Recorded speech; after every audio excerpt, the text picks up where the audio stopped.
अमेरिकी राष्ट्रपति Donald Trump द्वारा प्रस्तुत शांति योजना को लेकर दोनों ही पक्षों की ओर से सकारात्मक प्रतिक्रिया देखने को मिल रही है। इस योजना के तहत गजा में बंदी बनाए गए इजरायली नागरिकों की रिहाई के बदले इजरायली जेलों में बंद फलस्तीनी कैदियों को छोड़ा जाएगा। हालांकि इस योजना के कुछ अहम बिंदुओं पर अभी भी बातचीत जारी है। इस बीच ट्रंप ने रूस यूक्रेन युद्ध को समाप्त करने के प्रयासों में भी सक्रिय भूमिका निभाई है।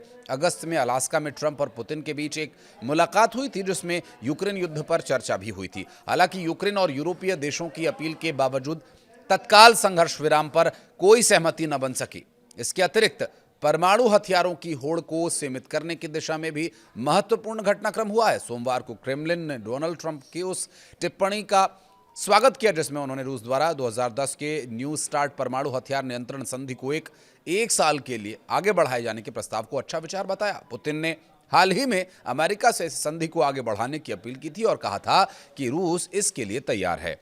ट्रंप की सहमति ने इस संधि के भविष्य को लेकर के नई उम्मीदें अब जगा दी हैं और इस बीच वैश्विक स्तर पर कूटनीतिक प्रयासों को इस रूप में देखा जा रहा है कि शांति बहाली की दिशा में अमेरिका, रूस और इजराइल जैसे बड़े देशों की भूमिका आने वाले समय में निर्णायक हो सकती है।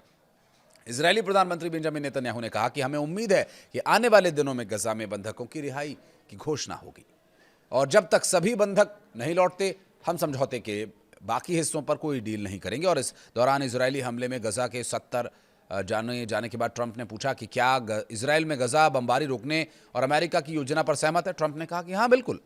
इस दौरान ट्रंप ने हमास को भी चेताया कि अगर वो गजा में कब्जा छोड़ने से इनकार करता है तो उसे विनाश का सामना करना होगा।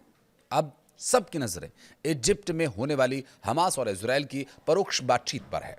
अमेरिका के प्रेसिडेंट डोनाल्ड ट्रंप ने दावा किया कि इजराइल गजा से अपनी सेना पीछे करने पर सहमत है और ट्रंप ने सोशल मीडिया पर जानकारी साझा करते हुए बताया कि पहले चरण में इजरायली सेना गजा से कहां तक पीछे हटेगी और नक्शे के माध्यम से इसे बताया गया।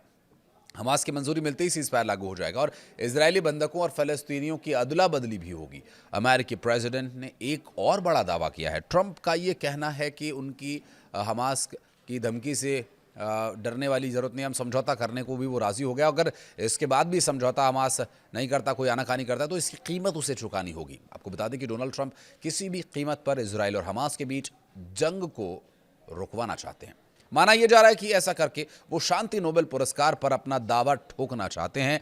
लेकिन इजराइल की नियति कुछ ऐसी है कि या तो वो किसी पर हमला करता है या उस पर कोई हमला करता है। आप यकीन करें, क्योंकि यमन के हूती विद्रोहियों ने एक बार फिर से इजराइल को निशाना बनाया।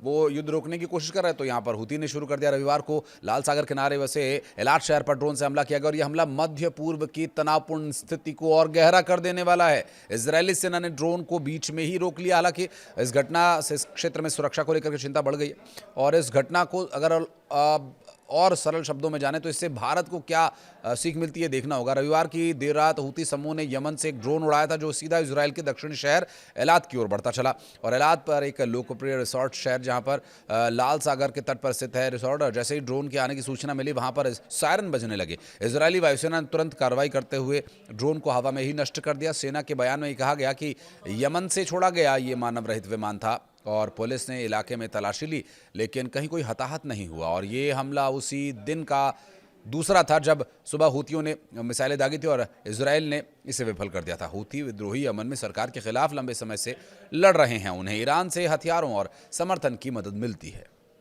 ये लोग इजराइल और पश्चिमी देशों के खिलाफ हैं। गजा में चल रहे संघर्ष के समर्थन में हूती अक्सर इजराइल पर ड्रोन और मिसाइली हमले करते हैं। 26 सितंबर को भी उन्होंने तेल अवीव के पास एक हाइपरसोनिक मिसाइल दागी थी जिससे बेन गुरियन हवाई अड्डा बंद हो गया और हजारों लोग बंकरों में छिपे हुए हैं।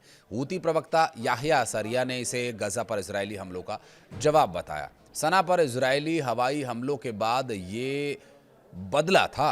इजरायली सेना ने हमले को नाकाम करने पर राहत जताई लेकिन चिंता जाहिर किया। ड्रोन को रोकने के लिए एयर डिफेंस सिस्टम ने काम किया और इससे पहले सितंबर में एलात पर ड्रोन हमला हुआ था जिसमें 22 लोग घायल हुए थे, 2 गंभीर रूप से घायल हुए थे। इजराइल ने यमन के हुदीदा पोर्ट पर सना पर जवाबी हमले किए जिसमें कई हूती नेता मारे गए। रक्षा मंत्री ने कहा कि हूतियों को सबक सिखाया जाएगा।